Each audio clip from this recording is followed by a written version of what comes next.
Hello viewers, welcome to Sangeeta's blog.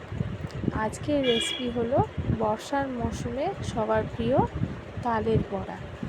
কিভাবে তালের pulp বার করে তালের ফুলুরি বানানো যায় সেই পদ্ধতি আজকে আমি দেখাবো। তাই পুরো ভিডিওটা অবশ্যই স্কিপ না করে দেখার জন্য অনুরোধ রইল। আর চ্যানেলে নতুন হয়ে থাকলে চ্যানেলটিকে সাবস্ক্রাইব করে নেওয়ার জন্য রিকোয়েস্ট করলাম। এখানে আমি একটা পাকা তাল নিয়ে নিয়েছি। এবার আমি তালটাকে ছাড়িয়ে নেব। দেখো, এইভাবে তালের খোসাটা কিন্তু ছাড়িয়ে নিতে হবে।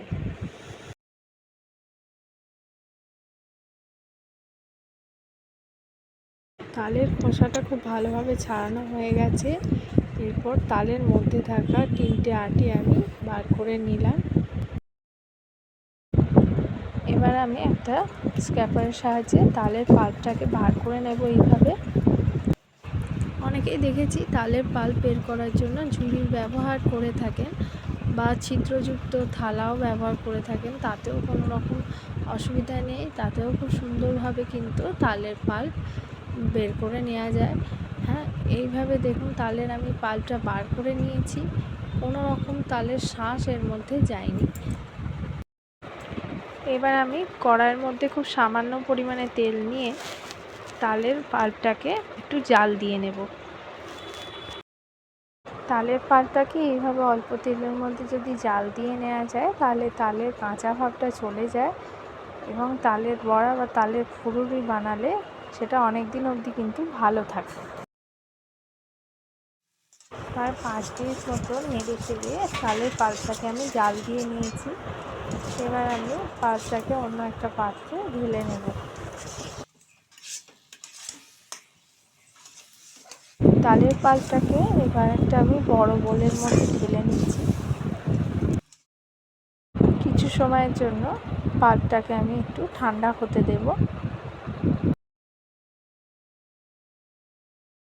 তালের পাল্পটা আমার ঠান্ডা হয়ে গেছে। এর মধ্যে আমি সামান্য পরিমাণে লবণ অ্যাড করে দিয়েছি আর দিয়েছি খানিকটা পরিমাণে মৌরি।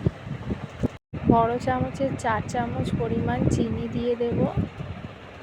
চিনির পরিমাণটা আপনাদের প্রয়োজন মতো কম বা বেশি দিতে পারেন। এবার 2 কাপ ময়দা দিয়ে দিচ্ছি।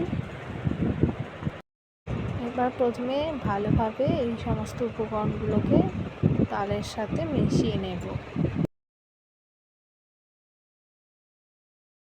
এবার আমি নারকেল কুড়োনোটা দিয়ে দেব। এর পরিবর্তে নারকেলের ছোট ছোট কুচি করেও এর মধ্যে দিয়ে দিলে খেতে বেশ ভালো লাগে। ভালো করে আবার সমস্ত উপকরণগুলো মিশিয়ে নেব। এবার বড় চামচের 1 চামচ সুজি আমি এর মধ্যে দিয়ে দিচ্ছি। ভালোভাবে সমস্ত মিশ্রণটাকে সুজির সাথে মিশিয়ে নেব। তালের পাল্পের সাথে সমস্ত উপকরণগুলোকে আমি খুব ভালোভাবে মিশিয়ে নিয়েছি। এবার একটা কড়াইয়ের মধ্যে বেশ খানিকটা পরিমাণে রিফাইন্ড তেল আমি দিয়ে দিলাম। তেলটা গরম হওয়া অবধি অপেক্ষা করে নেব। এবার গ্যাসের ফ্লেমটাকে মিডিয়ামে রেখে আমি তালের ফুলুরিগুলো ভেজে নেব। গ্যাসের ফ্লেমটাকে হাই করে দিলে কিন্তু ওপর থেকে তালের ফুলুরিগুলো লাল হয়ে যাবে তাড়াতাড়ি, ভেতরটা কিন্তু কাঁচা থেকে যেতে পারে। তাই অবশ্যই গ্যাসের ফ্লেমটাকে মিডিয়ামে রেখেই আমি তালের ফুলুরিগুলো সুন্দর করে ভেজে নেব। সমস্ত ফুলুরিগুলোকে কিন্তু আমি একসাথে ভেজে নেব না, তাতে কিন্তু ভাজার সময় তালের ফুলুরিগুলো ফুলে ওঠার জায়গা পাবে না। তাই অল্প অল্প করে দিয়ে আমি সমস্ত ফুলুরিগুলোকে ভেজে নেব। প্রায় 6 থেকে 7 মিনিট মতো সময় নিয়ে তালের ফুলুরিগুলো আমি ভেজে নেব। দেখুন, খুব সুন্দর একটা গোল্ডেন ব্রাউন রং এসে গেছে।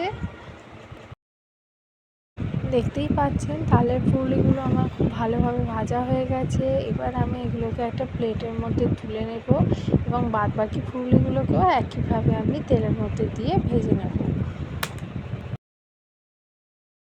আজকের এই তালের ফুলের রেসিপি আপনাদের কেমন লাগলো অবশ্যই কমেন্ট বক্সে কমেন্ট করে জানাবেন। আর আমার দেওয়া ছোটো ছোটো টিপসগুলি ব্যবহার করে আপনারাও বাড়িতে ট্রাই করে দেখবেন। আর চ্যানেলে যদি নতুন হয়ে থাকেন তাহলে চ্যানেলের পাশে যে বেল আইকনটি আছে সেটিকে প্রেস করে চ্যানেলটিকে সাবস্ক্রাইব করে নেবার জন্য অনুরোধ রইল, নতুন নতুন নোটিফিকেশান পাওয়ার জন্য।